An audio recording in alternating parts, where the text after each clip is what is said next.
आज की इस वीडियो में माई सेल्फ पवित्र शर्मा और मैं आज आपके class 10th English prose chapter number 1 the enchanted pool by C Rajagopalachari इसकी हिंदी समरी लेकर आई हूँ और मैं उम्मीद करती हूँ कि आपको ये अच्छे से समझ में आएगी। बट इससे पहले स्टूडेंट आई रिक्वेस्ट यू कि आपको अगर मेरी ये वीडियो अच्छी लगती है, समझ में आती है, तो आप मेरे चैनल को लाइक करें और सब्सक्राइब करना न भूलें ताकि मैं आपको आगे की वीडियो और बनाकर आप तक पहुंचाती रहूं। तो चलते हैं वीडियो की ओर कि आज का हमारा चैप्टर है द इंचेंटेड पूल, जिसको सी राजगोपालाचारी जी ने लिखा है।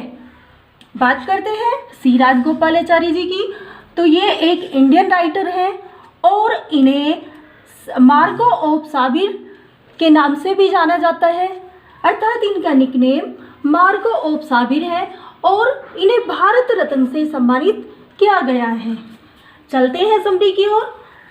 ये समरी, ये जो कहानी है, ये हमारे महान महाकाव्य ग्रेट एपिक महाभारत और महाभारत से इसका थोड़ा सा एक अंश लिया गया है। महाभारत में कहानी पांडव वनवास की है। पांडव अपने वनवास टाइम में है और युधिष्ठिर को बहुत तेज प्यास लगती है।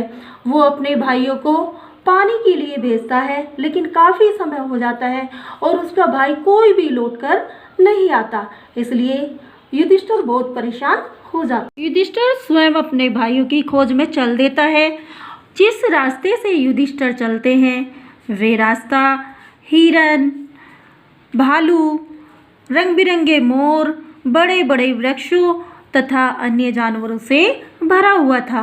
अंत में युधिष्ठिर एक स्वच्छ पानी के तालाब के पास पहुंच जाते हैं, लेकिन वहां जाकर जब वह अपने मूर्छित पड़े भाइयों को देखता है तो वह दुखी होता है और विलाप करने लगता है। अब उसके मन में ख्याल आते हैं कि ऐसा कौन है जिसने उसके भाइयों को, जो इतने शक्तिशाली थे, उन्हें इस अवस्था में पहुंचा दिया। अंत में वह सोचता है कि शायद मेरे भाई पानी को देखकर ही मूर्छित हो गए हैं। अतः वह सरोवर में नीचे उतरता है, लेकिन जैसे ही पानी पीना शुरू करता है उसे एक निराकार आवाज़ सुनाई देती है जो उसे चेतावनी देती है, हे युधिष्ठिर, पानी मत पियो, पहले मेरे प्रश्नों का उत्तर दो, अन्यथा अपने भाइयों की तरह ऐसे ही मारे जाओगे, क्योंकि तुम्हारे भाइयों ने मेरे प्रश्नों का उत्तर दिए बिना ही पानी पीने की कोशिश की थी।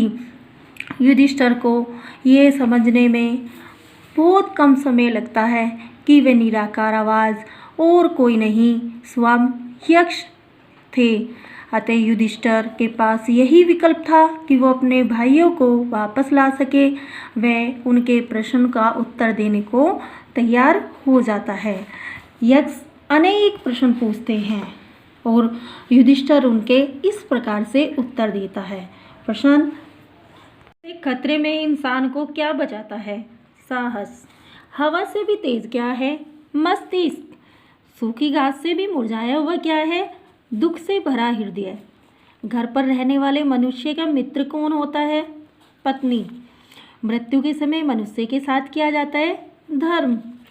इस तरह से यक्ष अनेक प्रश्न पूछते हैं और युधिष्ठिर उनके उत्तर देते जाते हैं। यक्ष बहुत प्रसन्न होते हैं और युधिष्ठिर से कहते हैं, हे युधिष्ठिर, अपने मरे हुए भाइयों में से जिसे चाहो तुम किसी एक को जीवित करा सकते हो। युधिष्ठिर कहते हैं कि आप बादल रूपी कमल नयन चौड़ी छाती वाले नकुल को, जो आबनूस की तरह गिरा पड़ा है, उसे जीवित कर दीजिए। धर्मराज से यक्ष इसका कारण पूछते हैं कि आपने नकुल को ही क्यों जीवित कराने के लिए कहा। युधिष्ठिर कहते हैं कि धर्म की यही मांग है कि मेरे पिता के 2 पत्नियां थीं, कुंती और माद्री। अतः कुंती का मैं स्वयं युधिष्ठिर पुत्र जीवित हूँ, इसलिए मेरी दूसरी माता माद्री का पुत्र नकुल ही जीवित होना चाहिए। यह सुनकर यक्ष प्रसन्न होते हैं और उसके सभी भाइयों को पुनर्जीवित कर देते हैं। वास्तव में यक्ष और कोई नहीं थे, ये मृत्यु के देवता साक्षात भगवान यमराज थे, जो युधिष्ठिर को देखने और उनका परीक्षा लेने के लिए स्वयं आए थे। अंत में वे युधिष्ठिर को गले लगाते हैं, आशीर्वाद देते हैं और अदृश्य हो जाते हैं। ये इस कहानी की हिंदी सारांश था और उम्मीद है कि आप सभी को ये बहुत अच्छा लगा होगा और समझ में आया होगा। Thanks to all.